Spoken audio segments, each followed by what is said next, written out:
ମୁଁ ଜଣେ 20 ବର୍ଷୀୟ ସୁନ୍ଦରୀ ଝିଅ ଯାହାର ଶରୀର ସୁନ୍ଦର ଏବଂ ସୁନ୍ଦର ଗୋରା। ମୋତେ ଦେଖି ମୋ ଭାଇର ଉଦ୍ଦେଶ୍ୟ ନଷ୍ଟ ହୋଇଯାଇଥିଲା। ସେ କୌଣସି ନା କୌଣସି ବାହାନାରେ ମୋତେ ଛୁଇଁବାକୁ ଚେଷ୍ଟା କରୁଥିଲା। କେତେବେଳେ ମୁଁ ଯେତେବେଳେ ଏକୁଟିଆ ଶୋଇଥିଲି ସେ ମୋ ରୁମକୁ ଆସି ମୋ ଶରୀରକୁ ଆଦର କରିବା ଆରମ୍ଭ କରୁଥିଲା। କେତେବେଳେ ମୁଁ ରୋଷେଇ ଘରେ କାମ କରୁଥିବା ସମୟରେ ସେ ପଛରୁ ଆସି ମୋତେ ଜୋରରେ କୁଣ୍ଢେଇ ଧରି ମୋ ବେକକୁ କାମୁଡ଼ି ଦେଉଥିଲା। ମୋ ଭାଇ ବିବାହିତ ହୋଇସାରିଥିଲା, କିନ୍ତୁ ହୁଏତ ସେ ତାଙ୍କ ସ୍ତ୍ରୀଙ୍କ ଠାରୁ ବିରକ୍ତ ହୋଇଯାଇଥିଲେ, ସେଥିପାଇଁ ସେ ମୋ ଉପରେ ଏତେ ଆଗ୍ରହୀ ଥିଲେ। ମୁଁ ତାଙ୍କ ଉଦ୍ଦେଶ୍ୟ ବିଷୟରେ ସ୍ପଷ୍ଟ ଜାଣିପାରିଥିଲି। ଗୋଟିଏ ଦିନ ଘରେ କେହି ନଥିଲେ। ମୋ ଭାଉଜ ବାହାରକୁ ଯାଇଥିଲେ। ମୋ ଭାଇ କାମରୁ ଶୀଘ୍ର ଘରକୁ ଆସି ତାଙ୍କ ରୁମକୁ ଗଲେ। ତାପରେ ସେ ମୋତେ ପାଣି ଗ୍ଲାସ ପାଇଁ ତାଙ୍କ ରୁମକୁ ଡାକିଲେ। ମୁଁ ଭିତରକୁ ପଶିବା ମାତ୍ରେ ସେ ମୋ ହାତ ଧରି ମୋତେ ବିଛଣାରେ ବସାଇଲେ। ତାପରେ ସେ ମୋ ସହିତ ପ୍ରେମ ବିଷୟରେ କଥାବାର୍ତ୍ତା କରିବାକୁ ଲାଗିଲେ ଏବଂ କିଛି ସମୟ ମଧ୍ୟରେ ସେ ମୋତେ ତାଙ୍କ କୋଳରେ ନେଇଗଲେ। ମୁଁ ଖୁସିରେ ତାଙ୍କ କୋଳରେ ପଡ଼ିଗଲି। ଏହାପରେ ସେ ମୋର ସ୍କାର୍ଫ କାଢ଼ି ଫୋପାଡ଼ି ଦେଲେ ଏବଂ ମୋ ଛାତିକୁ ଚାପିବାକୁ ଲାଗିଲେ। କିଛି ସମୟ ପରେ ମୋର ସମସ୍ତ ପୋଷାକ ଗୋଟିଏ ପରେ ଗୋଟିଏ ତଳେ ପଡ଼ିବାକୁ ଲାଗିଲା ଏବଂ ତାପରେ ମୋତେ ବିଛଣାରେ ପକାଇବା ପରେ ମୁଁ ଜାଣିଛି ଯେ ତୁମମାନଙ୍କ ମଧ୍ୟରୁ ଅନେକ ଏପର୍ଯ୍ୟନ୍ତ ଚ୍ୟାନେଲକୁ ସବସ୍କ୍ରାଇବ କରିନାହାନ୍ତି। ମୁଁ ସେମାନଙ୍କୁ କହିବାକୁ ଚାହୁଁଛି ଯେ ଯେତେ ସମ୍ଭବ ଚ୍ୟାନେଲକୁ ସବସ୍କ୍ରାଇବ କରନ୍ତୁ। ଏବେଠାରୁ ମୁଁ ପ୍ରତି 2 ଦିନରେ ଥରେ ତୁମ ପାଇଁ ଗୋଟିଏ କାହାଣୀ ଆଣିବି। ତେଣୁ ଚ୍ୟାନେଲକୁ ସବସ୍କ୍ରାଇବ କରିବା ଏବଂ ଭିଡିଓକୁ ଲାଇକ୍ କରିବା ଏକ ଭଲ ଧାରଣା। ମୋ ଭାଉଜ ମୋ ପାଇଁ ଜଣେ ବନ୍ଧୁ ପରିଥିଲେ। ମୁଁ ତାଙ୍କ ସହିତ ସବୁକିଛି ସେୟାର କରୁଥିଲି ଏବଂ ସେ ମୋତେ ଭଉଣୀ ପରି ବ୍ୟବହାର କରୁଥିଲେ। ମୋ ଭାଇ ଏବଂ ଭାଉଜ ସହରରେ ରହୁଥିଲେ, ଯେତେବେଳେ ମୁଁ ମୋ ବାପା ମାଙ୍କ ସହିତ ଗାଁରେ ରହୁଥିଲି। ମୋ ଭାଉଜ ମୋତେ ତାଙ୍କ ପୁଅର ଜନ୍ମଦିନ ପାଇଁ 3 ଦିନ ପୂର୍ବରୁ ନିମନ୍ତ୍ରଣ କରିଥିଲେ। ସେମାନଙ୍କର ବିବାହ 5 ବର୍ଷ ହୋଇସାରିଛି ଏବଂ ଏହା ତାଙ୍କ ପୁଅର ପ୍ରଥମ ଜନ୍ମଦିନ ଥିଲା, ଯାହାକୁ ସେ ବହୁତ ଧୁମଧାମରେ ପାଳନ କରିବାକୁ ଯୋଜନା କରୁଥିଲେ। ସେ ମୋତେ ସ୍ୱତନ୍ତ୍ର ଭାବରେ ଫୋନ କରି ଆସିବାକୁ ଅନୁରୋଧ କରିଥିଲେ। ଜନ୍ମଦିନ ମୁଁ ପ୍ରସ୍ତୁତ ହୋଇ ମୋ ଭାଇ ଏବଂ ଭାଉଜଙ୍କ ଘରେ ପହଞ୍ଚିଲି। ଆମେ ସାଜସଜ୍ଜା ହଲ ଭିତରକୁ ପ୍ରବେଶ କରିବା ମାତ୍ରେ ମୋ ଭାଇ ମୋତେ କୁଣ୍ଢେଇ ପକାଇଲା। ମୁଁ ତାଙ୍କୁ ମୋ ଭାଉଜଙ୍କ ବିଷୟରେ ପଚାରିଲି ଏବଂ ସେ କହିଲେ ଯେ ରୋକି ବହୁତ କାନ୍ଦୁଛି,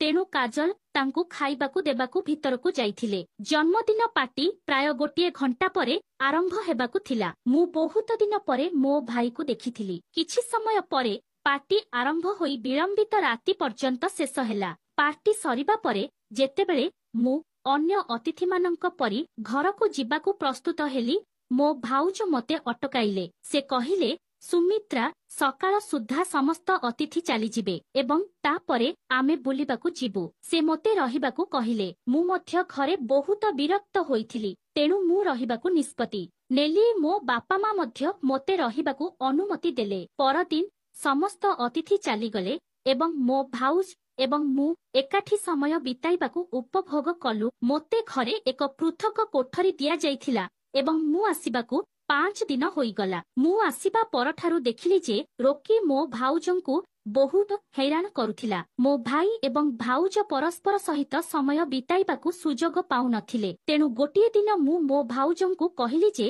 ରୋକି ଏବେ ଟିକେ ବଡ଼ ହୋଇଗଲାଣି। ତାକୁ ତା ମାର ଏତେ ଆବଶ୍ୟକତା ନାହିଁ। ତାକୁ ଗୋଟିଏ ଦିନ ପାଇଁ ମୋ ପାଖରେ ଛାଡ଼ି ଦିଅ ଏବଂ ତୁମେ ଦୁହେଁ ବାହାରକୁ ବୁଲିବାକୁ ଯାଇପାର। ତାପରେ ମୋ ଭାଉଜ କହିଲେ ଯେ ରୋକି ମୋ ସହିତ ରହିବ ନାହିଁ। ମୁଁ ତାକୁ ପ୍ରତିଶ୍ରୁତି ଦେଇଥିଲି ଯେ ମୁଁ ତାର ଭଲ ଯତ୍ନ ନେବି। ମୋ ଉପରେ ବିଶ୍ୱାସ କରି ମୋ ଭାଉଜ ପରଦିନ ମୋ ଭାଇ ସହିତ ବାହାରକୁ ଗଲେ। ସେହି ଦିନ ରୋକି ସାରା ଦିନ ମୋ ସହିତ ଥିଲା। ମୁଁ ତାକୁ ଭଲ ଖାଇବାକୁ ଦେଲି ଏବଂ ଘରେ ରନ୍ଧା ଖାଦ୍ୟ ମଧ୍ୟ ପ୍ରସ୍ତୁତ କଲି। ସେହିଦିନ ରୋକି ମୋ ସହିତ ବହୁତ ଖୁସି ଥିଲା। ମୋ ଭାଇ ଏବଂ ଭାଉଜ ରାତି 8ଟାରେ ଘରକୁ ଫେରିଲେ ଏବଂ ମୋ ଭାଉଜ ରୋକିକୁ ମୋ ସହିତ ଖେଳୁଥିବା ଦେଖି ଆଶ୍ଚର୍ଯ୍ୟ ହୋଇଗଲେ। ତାପରେ ମୋ ଭାଉଜ କହିଲେ, ସୁମିତ୍ରା, ତୁମେ କେବଳ ଗୋଟିଏ ଦିନରେ ରୋକି ଉପରେ ମନ୍ତ୍ର ପକାଇଛ। ତାଙ୍କ ବାପା ମାଙ୍କ ସହିତ ମଧ୍ୟ ରୋକି ତୁମ ସହିତ ଯେପରି ଶାନ୍ତି ଏବଂ ଖୁସିରେ ରହୁଛି, ସେପରି ନୁହେଁ। ରୋକି ମୋ ସହିତ ପ୍ରକୃତରେ ଖୁସି ଥିଲା।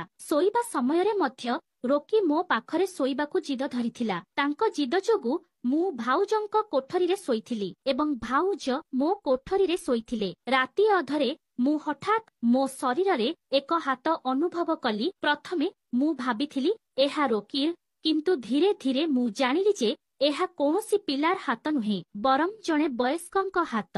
ଯେତେବେଳେ ମୁଁ ଉଠିଲି, ମୁଁ ମୋ ଭାଇକୁ ମୋ ସାମ୍ନାରେ ଠିଆ ହୋଇଥିବାର ଦେଖିଲି। ମୁଁ ବୁଝିପାରିଲି ନାହିଁ ଯେ ସେ ରାତି ଅଧରେ ମୋତେ କାହିଁକି ଛୁଇଁଥିଲେ। ମୁଁ ତାଙ୍କୁ ପଚାରିଲି, କଣ ହେଲା ଭାଇ? ସେ କ୍ଷମା ମାଗି ତାଙ୍କ ରୁମକୁ ଗଲେ। ପରଦିନ ସମାନ କିଛି ଘଟିଲା। ମୋ ଭାଇ ମଧ୍ୟରାତ୍ରିରେ ମୋ ରୁମକୁ ଆସି ମୋତେ ଆଦର କରିବାକୁ ଲାଗିଲେ। ଏଥର ସେ ଏପରି ଏକ ସ୍ଥାନକୁ ଛୁଇଁଲେ ଯାହା ମୋତେ ଥରି ଉଠିଲା ଏବଂ ଭୟର ଏକ ଯନ୍ତ୍ରଣା ଅନୁଭବ କଲା। ତାଙ୍କ ଆଚରଣ ଯୋଗୁଁ ମୁଁ ତାଙ୍କ ରୁମ ଛାଡ଼ିଲି। ଭାଉଜ ଗଭୀର ନିଦ୍ରାରେ ଶୋଇଥିଲେ, ତେଣୁ ସେ ଭାଇଙ୍କ କାର୍ଯ୍ୟକଳାପ ବୁଝିପାରିଲେ ନାହିଁ। ମୁଁ ସେମାନଙ୍କ ରୁମରୁ ବାହାରକୁ ଆସିବା ମାତ୍ରେ ମୋ ଭାଇ ମୋ ପଛେ ପଛେ ଆସିଲେ। ମୁଁ ତାଙ୍କୁ କିଛି କହିବାକୁ ଚେଷ୍ଟା କଲି। ତାପରେ ସେ କହିଲେ, କ୍ଷମା କରିବେ ସୁମିତ୍ରା, ମୁଁ ତୁମକୁ କାଜଲ ଭାବି ଭୁଲ କରିଥିଲି। ସେ ରାତିର ଅନ୍ଧାରରେ ଭୁଲ କରିଥିବେ, ତେଣୁ ମୁଁ ତାଙ୍କୁ କ୍ଷମା କରି ମୋ ରୁମକୁ ଶୋଇବାକୁ ଫେରିଗଲି। କିଛି ଦିନ ବିତିଗଲା ଏବଂ ରୋକି ମୋ ସହିତ ବହୁତ ବନ୍ଧୁତ୍ୱପୂର୍ଣ୍ଣ ହୋଇଗଲା। ଗୋଟିଏ ସକାଳେ ଜଳଖିଆ ସମୟରେ ମୁଁ ମୋ ଭାଉଜକୁ କହିଲି, ମୁଁ ଏବେ ଘରକୁ ଯିବା ଉଚିତ। ତାପରେ ମୋ ଭାଉଜ କହିଲେ, ସୁମିତ୍ରା, ଦୟାକରି ମୋ ପାଇଁ ଆଉ କିଛି ଦିନ ରୁହ।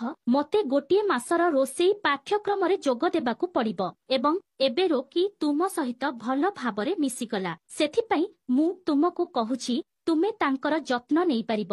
ଯଦି ତୁମେ ଏପରି କର, ତେବେ ମୁଁ ମୋର କୋର୍ସକୁ ମନର ଶାନ୍ତିରେ ସମାପ୍ତ କରିପାରିବି। ମୁଁ ଗତ 3-4 ମାସ ଧରି ଏହି ପାଠ୍ୟକ୍ରମ କରିବାକୁ ଚାହୁଁଥିଲି, କିନ୍ତୁ ରୋକି କାହା ସହିତ ରହିଲା ନାହିଁ। ଏବେ ତୁମେ ଏଠାରେ ଅଛ, ମୁଁ ମୋର ପାଠ୍ୟକ୍ରମ ଆରାମରେ ସମାପ୍ତ କରିପାରିବି। ଏହା କେବଳ କିଛି ଦିନର କଥା। ମୋର ଅପରାହ୍ନରେ 2 ଘଣ୍ଟାର କ୍ଲାସ ଅଛି ଏବଂ ମୁଁ ବାକି ସମୟ ଘରେ ରହିବି। ଭାଉଜ ମୋତେ ଅନୁରୋଧ କରିବାକୁ ଲାଗିଲେ। ତାପରେ ଭାଇ ମଧ୍ୟ କହିଲେ, ସୁମିତ୍ରା, ତୁମେ କାଜଲକୁ ତୁମର ବନ୍ଧୁ ବୋଲି ଡାକୁଛ, ତେବେ ତୁମେ ତୁମର ବନ୍ଧୁତା ପାଇଁ ଏତେ କିଛି କରିପାରିବ ନାହିଁ। ତୁମେ ତୁମର ଭାଉଜ ପାଇଁ ଆଉ କିଛି ଦିନ ରହିପାରିବ ନାହିଁ। ତାଙ୍କର ଜିଦ୍ ବଢ଼ିବାରେ ଲାଗିଲା, ତେଣୁ ମୁଁ ସେଠାରେ ରହିବାକୁ ନିଷ୍ପତ୍ତି ନେଲି। ମୁଁ ଉଭୟଙ୍କୁ ହମ କହିଲି। ତାପରେ ଭାଇ ଅଫିସକୁ ଚାଲିଗଲା। ସେ ଯିବା ମାତ୍ରେ ଭାଉଜ ମୋତେ କୁଣ୍ଢେଇ ପକାଇ ଧନ୍ୟବାଦ ଜଣାଇଲେ। କହିଲେ ଯେ ତୁମର ସମର୍ଥନରେ ମୁଁ ମୋର ପାଠ୍ୟକ୍ରମ ସମାପ୍ତ କରିପାରିବି। ଏହି ପାଠ୍ୟକ୍ରମ କେବଳ କିଛି ଦିନ ପାଇଁ।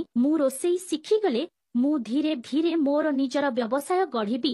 ଭାଉଜର ଖୁସି ଦେଖି ମୁଁ ଖୁସି ହୋଇଗଲି। ଗୋଟିଏ ଅପରାହ୍ନରେ ଭାଉଜ ତାଙ୍କ କ୍ଲାସକୁ ଯାଇଥିଲେ ଏବଂ ରୋକି ମୋ ସହିତ ଥିଲେ। ହଠାତ୍ ସେ କାନ୍ଦିବାକୁ ଲାଗିଲେ। ମୁଁ ଭାବିଲି, ରୋକି ନିଶ୍ଚୟ ଭୋକିଲା ହେବ, ତେଣୁ ମୁଁ ତାଙ୍କୁ ଖାଇବାକୁ ଦେବାକୁ ନିଷ୍ପତ୍ତି ନେଇଥିଲି ଏବଂ କ୍ଷୀର ଆଣିବା ପାଇଁ ରୋଷେଇ ଘରକୁ ଗଲି। କ୍ଷୀର ଗରମ ହେଉଥିଲା ଏବଂ ମୁଁ ରୋଷେଇ ଘରେ ଠିଆ ହୋଇଥିଲି। ହଠାତ୍ ଭାଇ କୌଣସି ସ୍ଥାନରୁ ଆସି ମୋତେ ପଛରୁ ଜୋରରେ କୁଣ୍ଢେଇ ଧରିଲା ଏବଂ ପରବର୍ତ୍ତୀ ମୁହୂର୍ତ୍ତରେ ସେ ମୋ ବେକକୁ ଜୋରରେ କାମୁଡ଼ି ଦେଲା। ତାଙ୍କର କାମୁଡ଼ି ଯନ୍ତ୍ରଣା କଲା, ଯାହା ଫଳରେ ମୁଁ ଜୋରରେ ଚିତ୍କାର କଲି। ମୁଁ ରାଗରେ ପଛକୁ ଫେରିଯିବା ମାତ୍ରେ ଭାଇ ମୋ ପାଖରୁ ଦୂରେଇ ଯାଇଥିଲା। ମୋତେ ଦେଖିବା ମାତ୍ରେ ସେ କହିଲେ, ସୁମିତ୍ରା, ମୁଁ ଭାବିଥିଲି ତୁମେ କାଜଲ ପୋଷାକ ପିନ୍ଧିଥିଲ, ତେଣୁ ମୁଁ ଭୁଲ ବୁଝିଲି। ମୁଁ କହିଲି, ଠିକ ଅଛି ଏବଂ ରୋକିର କ୍ଷୀର ବୋତଲ ନେଇ ରୁମକୁ ଗଲି। କିଛି ସମୟ ପରେ ଭାଇ ମୋ ବେକରେ ବରଫ ଲଗାଇବା ପାଇଁ ତାଙ୍କ ରୁମକୁ ଆସିଲେ। ସେ କହିଲେ, ସୁମିତ୍ରା, ମୋ ଯୋଗୁଁ ତୁମେ ଆଘାତ ପାଇଛ।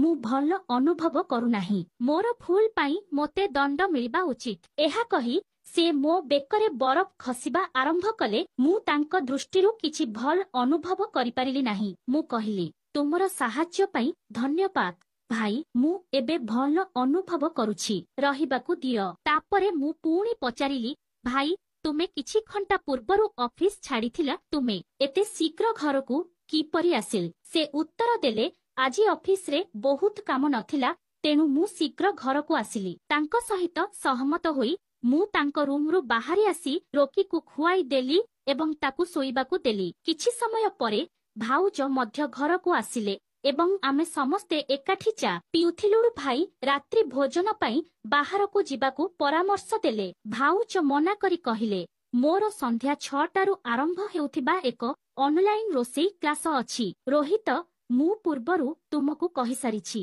ଭାଉଜ ପୂର୍ବରୁ ଭାଇଙ୍କୁ ତାଙ୍କର ଅନଲାଇନ କ୍ଲାସ ବିଷୟରେ କହିସାରିଥିଲେ, ତଥାପି ଭାଇ ରାତ୍ରି ଭୋଜନ ବିଷୟରେ କଥା ହେଉଥିଲେ। ଭାଇ କହିଲେ, କାଜଲ, କେବଳ ନିଜ ବିଷୟରେ ଚିନ୍ତା କର ନାହିଁ। ଯଦି ତୁମେ ରାତ୍ରି ଭୋଜନକୁ ଯାଇପାରିବ ନାହିଁ, तेबे मु सुमित्रा को बाहर को नहीं जीवी। से गत किछि दिन हेला आम पई बहुत किछि करूछि। से आसीबा परठारु घरे रहुछि। सुमित्रा को केतेबेले बाहर को जीवा उचित। भाई तांकर मिठा कथारे भाउजंकु एते आकर्षित करि देइथिले जे से तांक सबु कथा विश्वास करिबाकु लागिले। तापरे भाबी कहिले, सुमित्रा तुम भाई ठीक कहउछंती। तुमे हमकु प्रकृतरे बहुत साहाय्य करूछ। तुमे घरे निश्चय बोर हेउछि। तुमे आजि संध्यारे तुम भाई सहित रात्रि भोजन करबाकू निश्चित भावरे जीवा उचित। भाई मो रूमकू एक एकक पोशाक आनिथिले। से कहिले, तुमे रात्रि भोजन को जीवा समयरे एही पोशाक पिंध।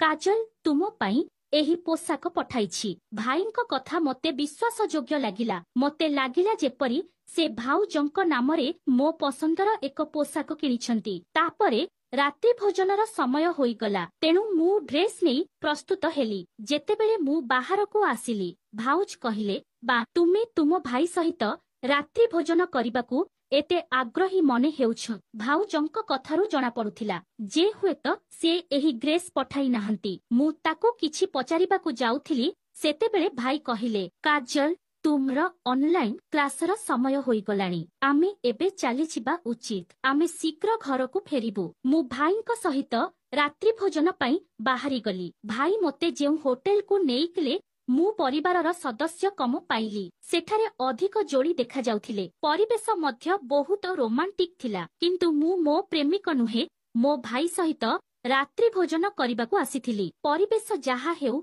मु कौन करिबा कथा एहा भाबी मु आगको बढ़िली। मो भाई मो चारी पाखरे तांको हाथ धरी होटेल रे प्रवेश करिथिले। रात्रि भोजन समय रे मध्य से बारंबार मो खाली गोड़ को छुईथिले। मु जेते थर तांको ठारू दूरेई जाउथिली, से पाखकू आसुथिले। आमे यथाशीघ्र रात्रि भोजन सारी घर को फेरी आसिलु। तापरे सेही रातिरे मु भाउजंक रूमरे सोइबाकू मना करिदेली। सेही रातिरे मु अनुभव कली जे मो जोगु भाउज एवं भाई एकाठी समय बिताइबार सुजोग पाउनाहांती। सेही रातिरे भाउजंक सम्मुखरे मु भाईଙ୍କୁ कहिली जे तुमे आजि तुमर रूमरे सोइबा उचित। मो कारणरू तुम दुहिंक मध्यरे कौनसी दूरता रहिबा उचित नुहे। भाई कहिले जे आमको एकाठी सोइबार कौनसी आवश्यकता नाही। एहा कही से अन्य कोठरी को चली गले। भाईଙ୍କ आचरण एवं कथा सूचाई देउथिला जे से तांको स्त्रीଙ୍କ प्रति आग्रही नुहंती। भाई चली जिबा परे मु भाउजंक रूम को गली। तांको रूम रे मु चली गली। भाउजर मुहम दुखित देखा जाउथिला। मु तांको पचारिली, भाउज तुम एवं भाईଙ୍କ मध्यरे सबु किछि ठीक अछि कि? भाई कौन एबे भी तुमको पूर्व परि भल पांती? भाउज उत्तर देले, हाँ सबु किछि ठीक अछि। प्रसव परठारु मोर स्वास्थ्य बहुत खराब होई जाइछि एवं मोर ओजन बढ़ी जाइछि। सेथिपाई तुम भाई मोठारु दूरे रहुछि। किंतु मु शीघ्र पतला होई जिबी निज पाई एवं तांको पाई। तापरे से मोते पचारिले, तुमे एपर्यंत विवाह काहिकी करिनाहम? तुमे एबे 20 वर्ष बयसर। तुमे एबे विवाह करिबा उचित। मु उत्तर देली, मोर मंगल दोष अछि। मो बापा मा कुहंती जे मंगल दोष थिबा झियोटी मंगल दोष थिबा पुरुषंकु विवाह करिबा उचित। मु 20 वर्ष बयस, किंतु मु एपर्यंत मोर संपूर्ण जीवन साथी पाई नाही। सेथिपाई मु एपर्यंत अविवाहित।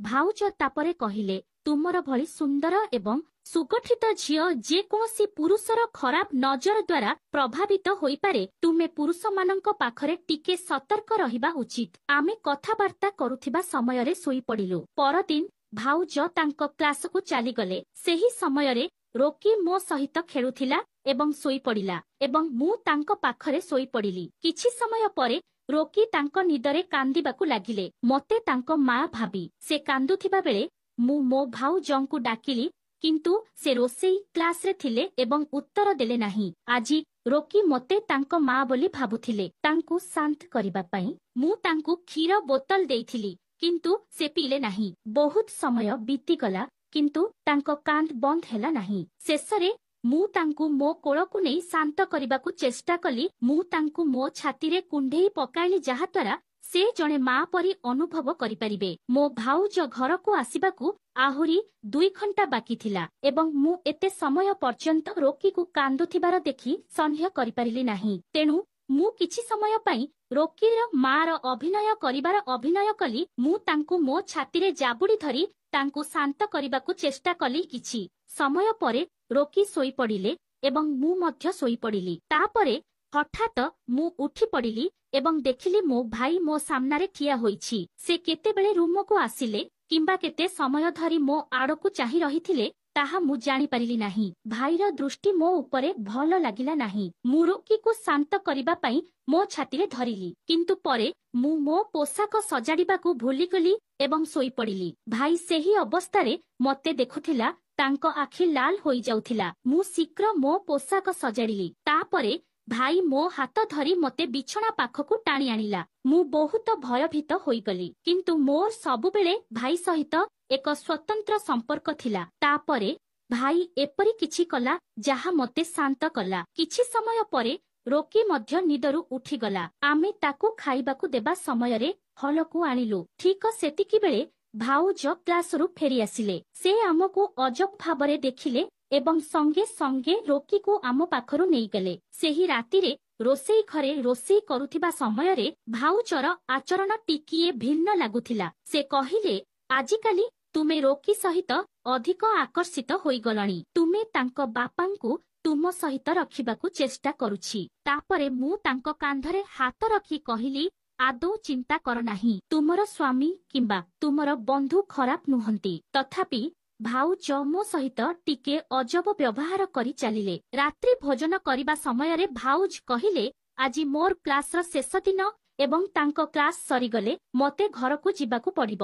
ଭାଉଜଙ୍କ କଥା ଶୁଣି ଭାଇଙ୍କ ମୁହଁ ଫିକା ପଡ଼ିଗଲା। ମୁଁ ମଧ୍ୟ ଘରକୁ ଯିବାକୁ ଚାହୁଁନଥିଲି, କାରଣ ଭାଇ ଏବଂ ମୁଁ ଅଲଗା ହେବାକୁ ଲାଗିଲୁ। ମୁଁ ନିଶ୍ଚିତ ଥିଲି ଯେ ଭାଇ ମୋ ପ୍ରତି ଏତେ ଆକର୍ଷିତ ଥିଲେ ଯେ ସେ ମୋତେ ସହଜରେ ଯିବାକୁ ଦେଉନଥିଲେ। ସେହି ରାତିରେ ଶୋଇବା ପୂର୍ବରୁ ଭାଉଜ ମୋତେ ତାଚ୍ଛଲ୍ୟ କରି କହିଲେ, ସୁମିତ୍ରା, ମନେ ରଖ, ତୁମ ଭାଇ ବିବାହିତ ଏବଂ ସେ ଦୋଷହୀନ ନୁହେଁ। ମୁଁ ଚିନ୍ତା କରିନଥିଲି। ପରଦିନ ଭାଉଜ ସକାଳ 8ଟାରେ ତାଙ୍କ କ୍ଲାସକୁ ଚାଲିଗଲେ, କାରଣ ଏହା ତାଙ୍କର ଶେଷ ଦିନ ଥିଲା। ଭାଇ ମଧ୍ୟ ସବୁଦିନ ପରି ଠିକ ସମୟରେ ଅଫିସକୁ ଚାଲିଗଲେ। କିନ୍ତୁ ଭାଉଜ ଯିବା ମାତ୍ରେ ଭାଇ ଘରକୁ ଆସି ମୋତେ ପାଣି ଗ୍ଲାସ ପାଇଁ ତାଙ୍କ ରୁମକୁ ଡାକିଲେ। ମୁଁ ପାଣି ଗ୍ଲାସ ନେଇ ତାଙ୍କ ରୁମକୁ ଗଲି। ମୁଁ ତାଙ୍କୁ ପାଣି ଗ୍ଲାସ ଦେବାକୁ ହାତ ବଢ଼ାଇବା ମାତ୍ରେ ସେ ମୋ ହାତ ଧରିଲେ। ତାପରେ ଭାଇ କହିଲେ, ସୁମିତ୍ରା, ତୁମେ ମୋତେ ଆଉ କେତେ ସମୟ ଅପେକ୍ଷା କରିବ?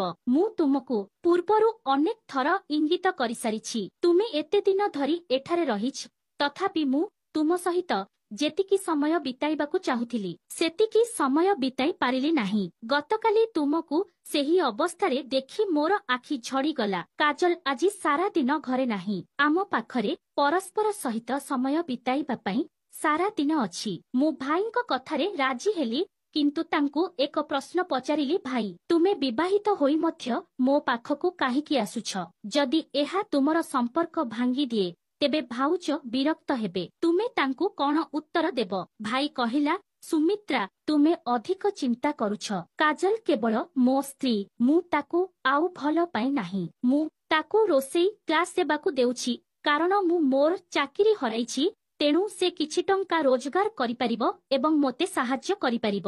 ନଚେତ୍ ମୁଁ ତାଠାରୁ କୌଣସି ଆନନ୍ଦ ପାଇବି ନାହିଁ। ଯଦି ତୁମେ କିଛି ଆପତ୍ତି କର ନାହିଁ ତେବେ ଆମେ ବିବାହ କରିପାରିବା। ରୋକି ମଧ୍ୟ ତୁମକୁ ତାର ମା ବୋଲି ମାନିଥାଏ। ତାପରେ ଭାଇ ହସି ମୋତେ ତାଙ୍କ କୋଳକୁ ନେଇଗଲା ଏବଂ ମୁଁ ମଧ୍ୟ ପ୍ରେମରେ ତାଙ୍କ କୋଳକୁ ଗଲି। ଭାଇ ମୋର ଦୁପଟା ଫିଙ୍ଗି ଦେଇ ମୋ ଛାତିକୁ ଚାପିବାକୁ ଲାଗିଲି। ଠିକ୍ ସେତିକିବେଳେ ଆମ ରୁମର ଦ୍ୱାର ଖୋଲିଗଲା ଏବଂ ଭାଉଜ ଆମ ସମ୍ମୁଖରେ ଠିଆ ହୋଇଥିଲେ। ମୋତେ ଭାଇଙ୍କ କୋଳରେ ଦେଖି ସେ ଆଶ୍ଚର୍ଯ୍ୟ ହୋଇଗଲେ। ମୁଁ ଭାଉଜଙ୍କୁ ଦେଖିବା ମାତ୍ରେ ମୁଁ ସେ ଭାଇକୁ ଠେଲି ଦେଇ ତାଙ୍କ ଭାଉଜଙ୍କ ପାଖରେ ଠିଆ ହେଲେ। ଭାଇ ଭାଉଜକୁ କହିଲେ, କାଜଲ, ସୁମିତ୍ରାଙ୍କୁ ତାଙ୍କ ଘରକୁ ପଠାଅ। ଯେତେବେଳେ ମୁଁ ମୋର ଫାଇଲ ଆଣିବାକୁ ଘରକୁ ଆସିଲି, ସୁମିତ୍ରା ସୁଯୋଗ ନେଇ ମୋତେ କୁଣ୍ଢେଇ ପକାଇଲା। ଭାଇ ମୋ ବିଷୟରେ ଖରାପ କଥା କହୁଥିଲା। ସେ ଭାଉଜକୁ କହିଲା ଯେ ମୁଁ ତାଙ୍କ ସହିତ ସମ୍ପର୍କ ରଖିବାକୁ ଚାହୁଁଛି। ଏହାପରେ ଭାଉଜ ମୋ ଆଡ଼କୁ ରାଗି ଚାହିଁଲା। ତାପରେ ଭାଉଜ ବୁଲିପଡ଼ି ଭାଇକୁ ଜୋରରେ ଚାପୁଡ଼ା ମାରି କହିଲା,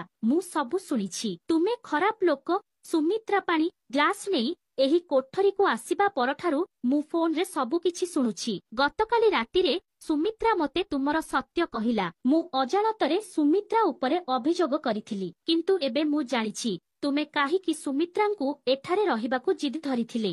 ଗତକାଲି ରାତିରେ से तुमर प्रकृत स्वभाव मो आगरे प्रकाश करिबा पई तुम सहित एक अभिनय करिथिला। तुमे तांको उपरे जोर करिबाकु चेष्टा करिथिला। मु बुझी पारुछि जे तुमे ऑफिस रे जणे महिला कर्मचारी को मध्य दुष्कर्म करिछ। सेथिपाई तुमे तुमर चाकिरी हराइल। एबे मु बुझी पारुछि तुमे प्रति मासरे चाकिरी काहीकि बदलाउछ। तुमे गत 6 वर्ष धरी मते बोका बनाउछ। मु घरे सबु किछि जत्न नेउथिली। जेतेबेले तुमे बाहरे झियो मानंक पई टंका खर्च करुथिला। सुमित्रा मते तुमे पठाइथिबा अजब मेसेज गुड़िक मध्य देखाइला। मु भाउजर प्रकृत पक्ष भाउजंकु प्रकाश करिबाकु चाहुथिली एवं एबे सेही पक्ष प्रकाश पाइछि। नचेत मु तांको पई सबु किछि करुथिली, किंतु से बाहरे झियो मानंकु पिछा करिबारे व्यस्त थिले। से केबे तांको स्त्रींकु ठीक भाबरे देखि नथिले किंबा मोर कठिन परिश्रम को प्रशंसा करि नथिले। सुमित्रा तुमे ठीक समय रे मोर आखि खोली देल। तुम जोगु मु मोर रोसेई करिबार स्वप्न पूरण करि परिछि। एबे मु मोर निजर छोट व्यवसाय आरंभ करिबाकु जाउछि। मु निज गोड़रे ठिया होई मो पिला को पालन करि परिबी। मते धमक देउथिबा लोकंकर आवश्यकता नाही। तापरे भाउज मते धन्यवाद देले एवं कहिले जे मु तांकु मिथ्या संपर्करु बाहरिबारे बहुत साहाय्य करिछि। एबे भाउज केवल जणे मा एवं विभिन्न केक तैयारी करी एवं ऑर्डर नै भल रोजगार करंती। से निजर एवं तांको पुअर भल जत्न नेउछंती। भाउज जणे व्यक्ति भाबरे रहुछंती। आजि मु जणे स्वाधीन महिला एवं मु मध्य तांको उपरे बहुत खुशी। दया करी मते कमेंट रे जणांतु जे आपनकु कहानीटी किपरि लागिला एवं जदि आपण पूर्वरु चैनल को सब्सक्राइब करि नाहंती तेबे दया करी करंतु। एहा सहित समस्तंकु घंटी नोटिफिकेशन दबांतु एवं वीडियो को लाइक करंतु। मु आपनंकु आउ एक नुआ कहानी रे भेटिबी। से पर्यंत दया करी निजर जत्न नियंतु। धन्यवाद।